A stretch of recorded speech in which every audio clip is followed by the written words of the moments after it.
नमस्कार। प्रस्तुत है मुंशी प्रेमचंद जी के द्वारा लिखी हुई एक कहानी रामलीला।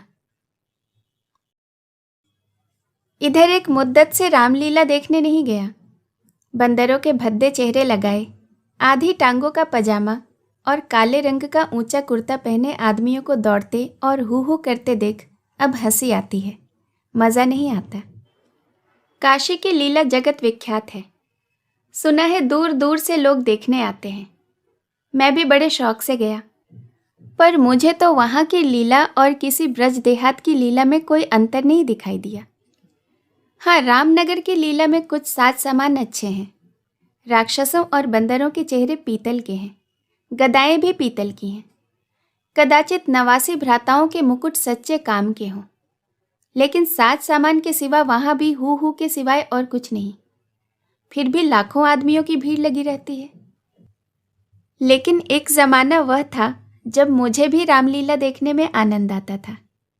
आनंद तो बहुत हल्का शब्द है, वह आनंद उन्माद से कम न था।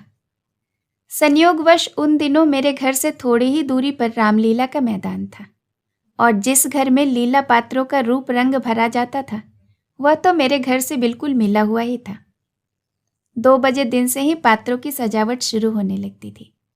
मैं दोपहर से ही वहाँ जा बैठता और जिस उत्साह से दौड़ दौड़ कर छोटे मोटे काम करता, उस उत्साह से तो आज अपनी पेंशन भी लेने नहीं जाता। एक कोठरी में राजकुमारी का श्रृंगार होता था। उनकी देह में रामरज पीसकर पोती जाती, मुंह पर पाउडर लगाया जाता और पाउडर के ऊपर लाल हरे नीले रंग की बुंदकियां लगाई जाती थी। सारा माथा, भौवें, गाल, ठोड़ी बुंदकियों से रच जाती थी। एक ही आदमी इस काम में कुशल था। वही बारी बारी से तीनों पात्रों का श्रृंगार करता था। रंग की प्यालियों में पानी डालना, रामरज पीसना, पंखा झलना मेरा काम था। जब इन तैयारियों के बाद विमान निकलता तो उस पर रामचंद्र जी के पीछे बैठकर मुझे जो उल्लास, जो गर्व, जो रोमांच होता, वह अब लाट साहब के दरबार में कुर्सी पर बैठकर भी नहीं होता। एक बार जब होम मेंबर साहब ने व्यवस्थापक सभा के लिए एक प्रस्ताव का अनुमोदन किया था, उस वक्त मुझे कुछ उसी तरह का उत्साह, गर्व और रोमांच हुआ था। हाँ, एक बार जब मेरा ज्येष्ठ पुत्र नायाब तहसीलदारी में नामजद हुआ, तब भी ऐसी तरंगे मन में उठी थीं। पर इनमें और उस बाल विह्वलता में बड़ा अंतर है। तब ऐसा मालूम होता था कि मैं स्वर्ग में बैठा हूँ। निषाद नौका लीला का दिन था। मैं 2-4 लड़कों के बहकाने में आकर गिल्ली डंडा खेलने चला गया। आज श्रृंगार देखने न गया। विमान भी निकला, पर मैंने खेलना न छोड़ा। मुझे अपना दांव खेलना था। अपना दांव छोड़ने के लिए उससे कहीं बढ़कर आत्मत्याग की ज़रूरत थी, जितना मैं कर सकता था। अगर दांव न होता तो मैं कब का भाग खड़ा हुआ होता था। खैर, दांव पूरा हुआ। मैं सीधे निकलकर नाले की तरफ दौड़ा। विमान जल तट पर पहुंच चुका था। मैंने दूर से देखा मल्लाह किश्ती लिए आ रहा है। दौड़ा, लेकिन आदमियों की भीड़ में दौड़ना कठिन था। आखिर मैं भीड़ हटाता प्राणपण से आगे बढ़ता घाट पर पहुंचा तो निषाद अपनी नौका खोल चुका था। रामचंद्र पर मेरी कितनी श्रद्धा थी। अपने पाठ की चिंता न कर मैं उन्हें पढ़ा दिया करता था, जिससे कि वह फेल न हो जाए। मुझसे उम्र में ज़्यादा होने पर भी वह नीची कक्षा में पढ़ते थे। लेकिन वही रामचंद्र जब नौका पर बैठे तो इस तरह मुंह फेरे चले जाते थे मानो मुझसे जान पहचान ही नहीं। नकल में भी असल की कुछ न कुछ बू आ जाती है। भक्तों पर जिनकी निगाह सदा तीखी रही है, वह मुझे क्यों उबारते। मैं विकल होकर उस बछड़े की भांति कूदने लगा जिसकी गर्दन पर पहली बार जुआ रखा गया हो। कभी लपक कर नाले की ओर जाता, कभी किसी सहायक की खोज में पीछे की तरफ दौड़ता, पर सब के सब अपनी धुन में मस्त थे। मेरी चीख पुकार किसी के कानों तक पहुंची ही नहीं। तब से बड़ी बड़ी विपत्तियां झेली, पर उस समय जितना दुख हुआ था उतना फिर कभी न हुआ। मैंने निश्चय किया कि अब रामचंद्र से फिर कभी न बोलूँगा, ना ही कभी कोई खाने की चीज़ दूंगा। लेकिन जो ही नाले को पार करके वह पुल की ओर लौटे, मैं दौड़कर विमान पर चढ़ गया और ऐसा खुश हुआ मानो कोई बात ही न हुई हो। रामलीला समाप्त हो गई थी। राजगद्दी होने वाली थी। पर न जाने क्यों देर हो रही थी। शायद चंदा कुछ कम वसूल हुआ था। रामचंद्र जी की इन दिनों कोई भी बात न पूछता था। न घर जाने की छुट्टी मिलती थी, न भोजन का ही प्रबंध होता था। चौधरी साहब के यहाँ से भोजन सीधा कोई 3 बजे को मिलता था। बाकी सारे दिन कोई पानी भी न पूछता था। लेकिन मेरी श्रद्धा अब भी ज्यों की त्यों थी। मेरी दृष्टि में वह अब भी रामचंद्र ही थे। घर पर मुझे कोई खाने की चीज मिलती, वह लेकर मैं रामचंद्र को दे आता। उन्हें खिलाने में मुझे जो आनंद मिलता था उतना आप खाने में भी नहीं मिलता था। कोई मिठाई या फल पाते ही मैं बेतहाशा चौपाल की ओर दौड़ता। अगर रामचंद्र वहां न मिलते तो मैं उन्हें चारों ओर तलाश करता, और जब तक वह चीज उन्हें खिला न देता मुझे चैन न आता था। खैर, राजगद्दी का दिन आया। रामलीला के मैदान में एक बड़ा सा शामियाना ताना गया। उसकी खूब सजावट की गई। वैश्याओं के दल भी आ पहुंचे थे। शाम को रामचंद्र जी की सवारी निकली और प्रत्येक द्वार पर उनकी आरती की गई। श्रद्धानुसार किसी ने रुपये दिए, किसी ने पैसे। मेरे पिता पुलिस के आदमी थे, इसलिए उन्होंने बिना कुछ दिए ही आरती उतारी। उस वक्त मुझे जितनी लज्जा आई उसे मैं बयान नहीं कर सकता। मेरे पास उस वक्त संयोग से 1 रुपया था। मेरे मामा जी दशहरे के पहले आए थे और उन्होंने मुझे वह 1 रुपया दिया था। मैंने उस रुपये को रख छोड़ा था। दशहरे के दिन भी उसे खर्च न कर सका। मैंने तुरंत वह रुपया लाकर उस आरती की थाली में रख दिया। पिताजी मेरी ओर कुपित नेत्रों से देखकर रह गए। उन्होंने कुछ कहा तो नहीं, लेकिन मुंह ऐसा बना लिया जिससे प्रकट होता था कि मेरी इस धृष्टता से उनके रोब में बट्टा लग गया। रात 10 बजते बजते यह परिक्रमा पूरी हुई। आरती की थाली रुपयों और पैसों से भरी हुई थी। ठीक तो नहीं कह सकता, मगर अब ऐसा अनुमान होता है कि 400-500 रुपये से कम न थे। चौधरी साहब इनसे कुछ ज़्यादा ही खर्च कर चुके थे। उन्हें इसकी बड़ी फिक्र हुई कि किसी तरह कम से कम 200 रुपये तो वसूल हो जाए, और इसकी सबसे अच्छी तरकीब उन्हें यही मालूम हुई कि वैश्याओं द्वारा महफिल में वसूली हो। जब लोग आकर बैठ जाएं और महफिल का रंग जम जाए तो आबादी जान रसिक जनों की कलाइयाँ पकड़ पकड़ कर ऐसे हाव भाव दिखाएं कि लोग शर्माते न शर्माते कुछ न कुछ दे ही दें। आबादी जान और चौधरी साहब में सलाह होने लगी। मैं संयोगवश इन दोनों प्राणियों की बातें सुन रहा था।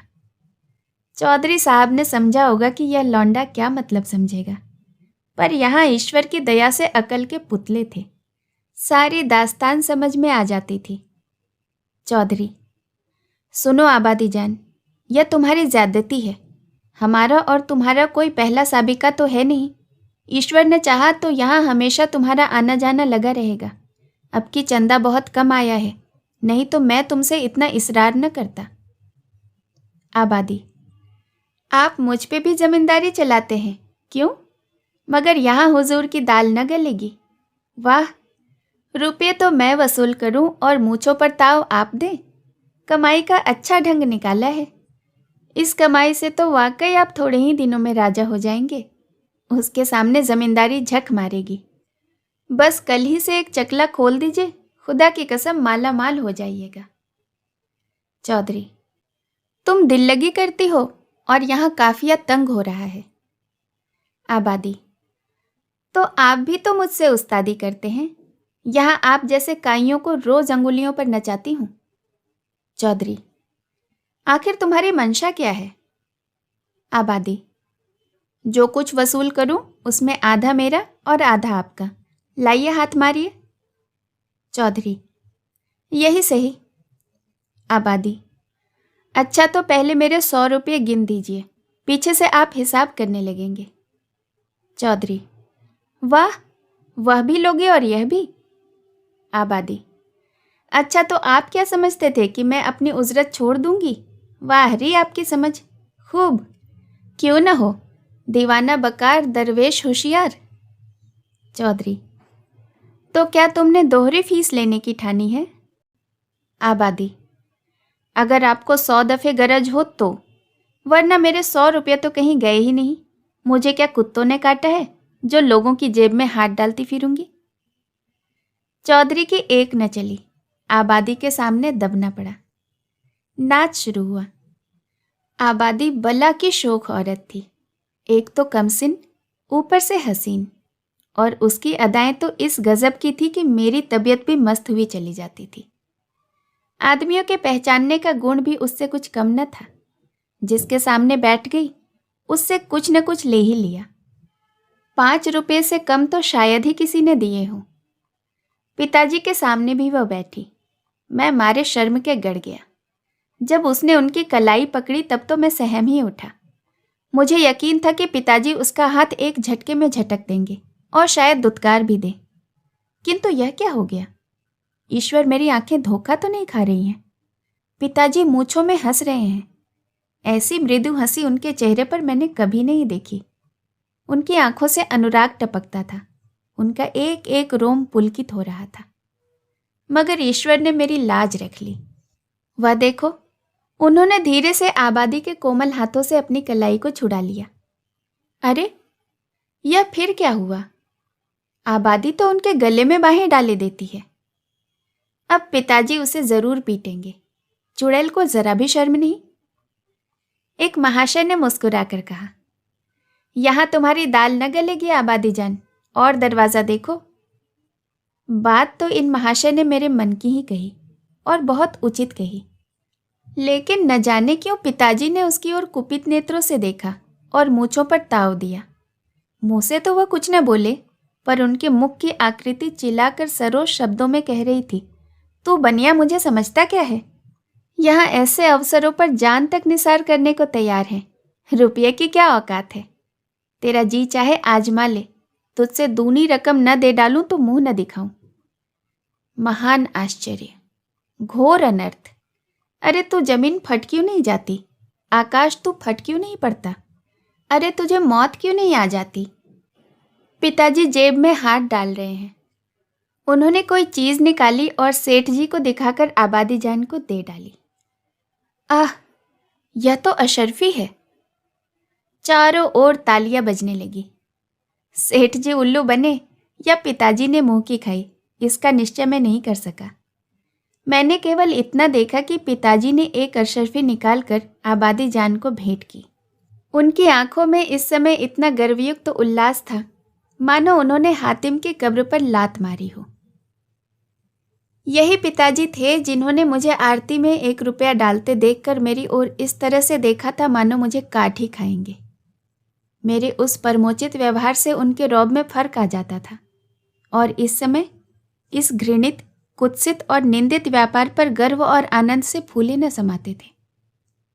आबादी जान ने एक मनोहर मुस्कान के साथ पिताजी को सलाम किया और आगे बढ़ी, मगर मुझसे वहां बैठा न गया। मारे शर्म के मेरा मस्तक झुका जाता था। अगर मेरी आंखों देखी बात न होती तो मुझे कभी इस पर एतबार न होता।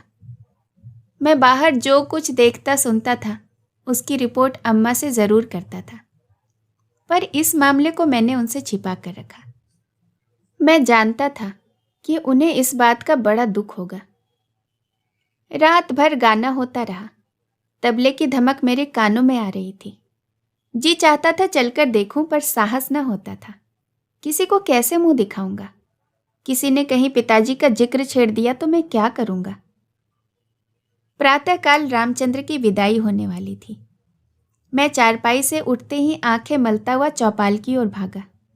डर रहा था कि कहीं रामचंद्र चले न गए हों। पहुंचा तो देखा कि तवायफों की सवारियां जाने को तैयार हैं। 20 ही आदमी हसरतनाक मुंह बनाए उन्हें घेरे खड़े हैं।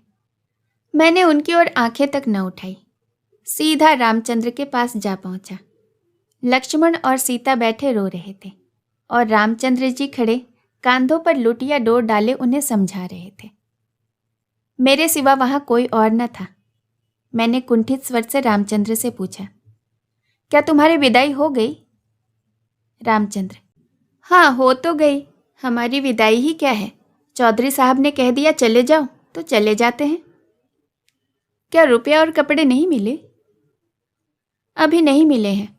चौधरी साहब कहते हैं कि इस वक्त बचत में रुपये नहीं है, फिर आके ले जाना। कुछ भी नहीं मिला? 1 पैसा भी नहीं। कहते हैं कुछ बचत ही नहीं हुई। मैंने तो सोचा था कि कुछ रुपये मिल जाएंगे तो पढ़ने को किताबें लूँगा, सो कुछ न मिला। राह खर्च का भी नहीं दिया। कहते हैं कौन दूर है, पैदल चले जाओ। मुझे ऐसा क्रोध आया कि चलकर चौधरी को खूब आड़े हाथों लूं।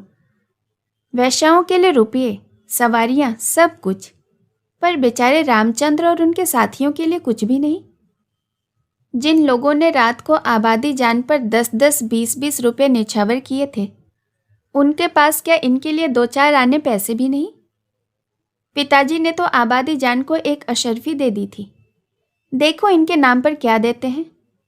मैं दौड़ा हुआ पिताजी के पास गया। वह कहीं तफशीह पर जाने को तैयार खड़े थे। मुझे देखकर बोले, कहाँ घूम रहे हो? पढ़ने के वक्त तुम्हें घूमने की सूझती है? मैंने कहा, गया था चौपाल। रामचंद्र विदा हो रहे थे, उन्हें चौधरी साहब ने कुछ भी नहीं दिया। तो तुम्हें क्या इसकी फिक्र पड़ी है? वह जाएंगे कैसे? उनके पास तो राह खर्च भी नहीं है। क्या कुछ भी खर्च नहीं दिया? यह तो चौधरी साहब की बेइंसाफी है। अगर आप 2 रुपया दे दें तो मैं उन्हें दे आऊं। इतने में तो शायद वह घर पहुंच जाएंगे। पिताजी ने तीव्र दृष्टि से देखकर कहा, जाओ अपनी किताब देखो, मेरे पास रुपए नहीं है। यह कहकर वह घोड़े पर सवार हो गए। उसी दिन से पिताजी से मेरी श्रद्धा उठ गई। मैंने फिर कभी उनकी डांट डपट की परवाह नहीं की। मेरा दिल कहता, आपको मुझे उपदेश देने का कोई अधिकार नहीं है। मुझे उनकी सूरत से चिढ़ हो गई। वह जो कहते मैं ठीक उसका उल्टा करता। यद्यपि इसमें मेरी हानि हुई, किंतु मेरा अंतःकरण उस समय विप्लवकारी विचारों से भरा हुआ था। मेरे पास 2 आने पैसे पड़े हुए थे। मैंने वह पैसे उठाए और जाकर शर्माते शर्माते रामचंद्र को दे दिया। उन पैसों को देखकर रामचंद्र को जितना हर्ष हुआ, वह मेरे लिए आशातीत था। टूट पड़े, मानो प्यासे को पानी मिल गया था। यही 2 आने पैसे लेकर तीनों मूर्तियां विदा हुई। केवल मैं ही उनके साथ कस्बे के बाहर तक पहुंचाने आया। उन्हें विदा करके लौटा तो मेरी आंखें सजल थीं, पर हृदय आनंद से उमड़ा हुआ था। कहानी सुनने के लिए आपका बहुत बहुत धन्यवाद। दोस्तों, अगर आपको मेरे द्वारा कही हुई कहानियाँ अच्छी लगती हैं तो मैं आपसे अनुरोध करूँगी कि आप मेरे चैनल को ज़रूर सब्सक्राइब करें और साथ ही साथ इसके साथ लगे हुए बेल आइकन को भी प्रेस करें, ताकि मेरे द्वारा अपलोड की हुई कहानियों का नोटिफिकेशन आपको मिलता रहे। धन्यवाद।